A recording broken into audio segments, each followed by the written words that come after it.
Next slide. Now, I have just shown you a series of slides that I am not talking about. These are the slides that you have just seen up till now fit the cyborg paradigm rather well in terms of the lineage of offspring from that 1960 moment. The next few slides sort of fit it, but we're moving into the kennel, and I'm going to be moving us away from cyborg figuration to companion species figuration. But I want to start it at the cyborg end of things. This is a lovely little Yorkshire Terrier wearing the latest in reproductive technology for the kennel, which is marketed by Whelpwise. It's Whelpwise trademark service, marketed by a company to monitor the pregnancy of a particular kind of dog whose heads are too large to permit so-called natural birth through the birth canal. If the puppies are born through the uterine canal, they will break their necks. So that there's an obligatory cesarean section for this particular and several breeds of dogs whose recent evolutionary history has regarded selection for traits that don't permit non-technologically mediated birthing. Now, it's possible to tell the evolution of dogs' story in terms of dog-initiated use of human-provided resources coextensive with the history of the human species. Let's say 130-ish thousand years for Homo sapiens sapiens. Wolf wannabe dog, dog wannabe wolves, making use of human garbage middens, human waste dumps of various kinds, selecting themselves for shorter and shorter tolerance distances to human encampments. These kinds of stories are widely told these days for the evolution of so-called domesticated dogs, reversing the order of invention. Humans didn't invent dogs. Dogs invented themselves and adopted humans as part of their reproductive strategy. So the way of telling the technology story is not that technology invades nature once again, but the dogs have scored another coup and have now appropriated high reproductive technology for their own reproductive strategy. That is, I must say, a generous reading of Whelpwise trademark, a practice which frankly offends me on many levels, but it does permit more than one reading, is only one of the lessons I want to leave with this. Next slide. This is straight out of Black Helicopters, conspiracy theory, dark areas of the map, secret cartels, surveillance technology.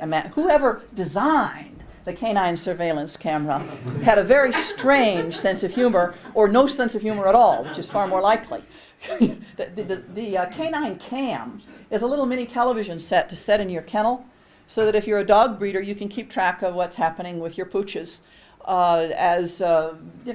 easy to install, weather resistant, connects directly to TV or VCR. Your room or office, you can watch your dogs on TV. They're out here in this other room in the pens, and the surveillance camera is taking care of it. The kind of seeing eye, Foucault-esque panopticon imagery here is unmistakable. Next slide. Now, at this point, I would like to, actually, I want to turn on the lights for a minute and turn the slides off for a second because I want to do something else.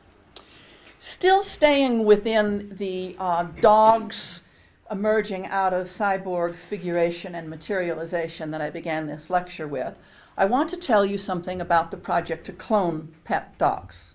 How many of you already know about the Missiplicity project? So I have a little bit of a sense of my audience. 1, 2, 3. Okay, so good. I'm not telling what you already know. Once upon a time in California, actually, there lives, present tense, a dog named Missy, who is a shepherd cross of some kind, might involve some coyote actually, a mutt, who happens to be the dog of a woman named Candida, who was in a writing group with one of my graduate students, so I get some of this information. Candida is a woman in her 60s who has a second identity. We don't know, maybe she was in the Weather Underground, maybe Witness Protection Program. All we really know is that Candida wasn't always Candida and can't tell anybody who she used to be, and is living her second identity.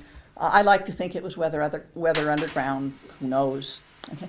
Canada's mutt dog, Missy, is presently the subject of a cloning project funded by Canada's lover, who was a man in his 70s, whose name is never revealed in these stories, but who is writing a book about the self-made CEO. Naturally, I mean, this is pure American, self-made up by the bootstraps stuff. Okay, our self-made CEO, multimillionaire. Canada and he don't live together. We also know that he was a funder of the biosphere projects. We know that he's really interested in high tech and that she's really low tech. That the dog Missy, accompanied by about $2.5 million, was flown to Texas A&M to begin a dog cloning project. Now, as you may or may not know, dog reproductive physiology is less well known than our own, and it is technically more challenging to clone a dog than it is to clone us. The people who are doing the Missiplicity project, Missiplicity is the name of the website too, are arguing that if they had started cloning Homo sapiens, they'd be through by now, but with dogs, 2 years is hardly enough time to get started. Check out the website and check out many things about it, including the bioethics webpage. It is a bioethics page to die for. These folks, it's like very fine parody of the very best bioethics departments in our philosophy departments all over the techno-scientific world. Every possible wrinkle of ethical behavior has been covered in this bioethics list. But it's not parody. It's rules for practice, and well, it should be. Okay? Missiplicity, the cloning project, is fronted by a publicity guy who happens to be Canada's son, I only recently learned, Lou Hawthorne, who has also founded a company called Genetics Savings and Clone near Texas A&M, which is a cryopreservation, a freezing preservation system for companion animals, for pets. There are at least 2 other cryopreservation companies, Lazaron Biotechnologies, which I'm surely not alone in hearing Lazarus. Lazaron Biotechnologies, which had in its advertisement in Dog World magazine this amazing quote on the ad page, urging you to take a swab from the cheek of your dog and rush it down to the company and get it frozen for a couple $1,000s. By cryopreserving a small skin sample of your animal, you will save its genetic life. Now, the right to life has done a lot of things to us, but so far we have been spared the ethical injunction to save a genetic life. This is really a wonderful wrinkle on a particularly fetishized kind of life discourse and the supposed ethical obligation to be pro-life. So that now, apparently, I have the obligation to save the genetic life of my dogs. I haven't told them yet. We have enough trouble just kind of getting around the idea of brushing their teeth. I'm having a lot of trouble with this emergent ethical obligation to my dogs. We haven't done it yet. Okay, now, I'm joking about something that I actually think of as a very serious matter. That is to say, the particular cross-species relationship, not between animal and human any more than the cyborg is about human and machine in some ahistorical, all the time, everywhere way, but about the specific historical circumstances of contemporary companion animal culture in the cyborgized, in the heavily informatics and biologics saturated worlds, in the worlds where biologics and informatics have imploded into popular culture and technical culture at so many levels.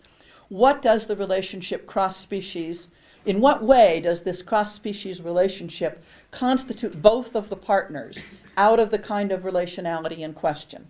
If I'm committed to the notion of emergent technologies and ontological choreography, a term I borrow from my colleague Karis Thompson-Cousins, who studied in vitro fertilization clinics in San Diego, was particularly interested as a feminist theorist in not doing a scolding critique of alienating reproductive technology, invading the body of woman in yet one more way, refusing that kind of cheap and dirty and caricatured feminist theory. She instead argues about the intricate kinds of ontological choreography going on among all the many actors